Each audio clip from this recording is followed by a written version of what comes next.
একটি বিশেষ ঘোষণা জাতীয় সড়ক কর্তৃপক্ষ থেকে জানানো যাইতেছে যে সন্তোষপুর মোড় হতে রাজবেরিয়া মোড় পর্যন্ত 34 নম্বর জাতীয় সড়ক, বর্তমানে যাহা 12 নম্বর জাতীয় সড়ক নামে পরিচিত, তাহাতে সম্প্রসারণের কাজ চলিতেছে।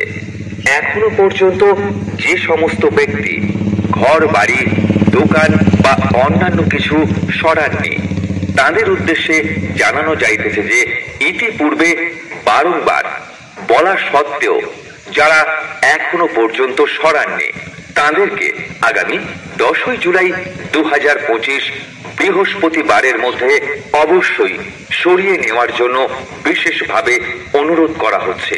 অন্যথায় জাতীয় সড়ক কর্তৃপক্ষ থেকে আইন অনুযায়ী ভাঙিয়া দিতে বাধ্য থাকিবে। আদেশানুসারে জাতীয় সড়ক কর্তৃপক্ষ।